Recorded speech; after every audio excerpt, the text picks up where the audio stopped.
Georgia Representative Marjorie Taylor Greene is denying reports that her resignation from Congress is because she is planning to run for president. Over the weekend, as we just told you, Greene announced that she will resign from Congress in January. She also wrote on social media, quote, "I'm not running for president," and never said I wanted to. And I've only laughed about it when anyone would mention it. I'm not motivated by power and titles.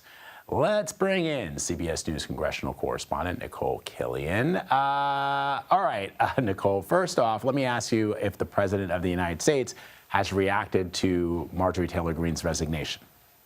Yeah, well, he did respond over the weekend, both on Truth Social and talking to reporters. And he said, look, you know, he doesn't see a need to forgive her. He was asked if he's going to forgive Marjorie Taylor Greene. He said, forgive her for what? But went on to say that, you know, he simply has a disagreement with her with respect to philosophy. Also, as you see there in that Truth Social post, he believes that she is stepping down in part because of what he says are plummeting poll numbers. Now, that is something that Marjorie Taylor Greene pushed back against in her video announcement that was released late Friday, where she said that she believes that she could win if she were primaried, but that was her concern. She didn't want, in her words, her sweet district to have to go through a primary challenge, but she did insist that she would likely win that if she did. So at the end of the day, look, this was a difficult decision for Marjorie Taylor Greene. She's obviously endured a number of threats, not only because of her rift with the president, but even predating that. And she said the toll that was taking on her family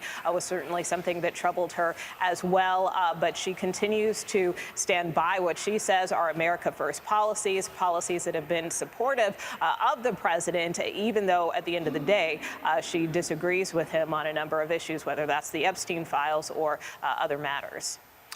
And yet, Nikole, you have covered Congress for a number of years. I've been in this game a long time.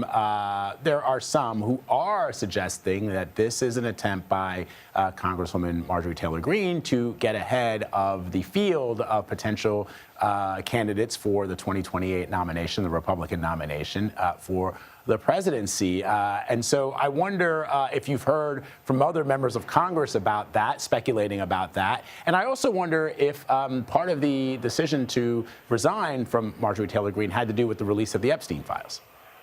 Well, look, I think she pushed back pretty forcefully over the weekend after a report was circulating that she was considering a potential presidential run in 2028. She said she is not running for president, even suggested that the notion of that was laughable. But look, what I can tell you in terms of being outside of her office just about a week ago is that she was not doing any interviews or talking to press. Besides, obviously, she spoke to CBS Mornings, but shortly thereafter, you know, she did not speak to any of the Capitol Hill press corps, which is unusual for her because usually she almost always has something to say when you approach her in the halls. But look, these threats against her were pretty real. I think that certainly was a factor. And again, she said that she just simply doesn't want to continue to stay in this role after fighting for the president if he ultimately was going to try to primary her, which is something he threatened in addition to pulling his endorsement from her. All right. We'll see what happens. Nikole Killion for us on the Hill. Thank you, Nikole.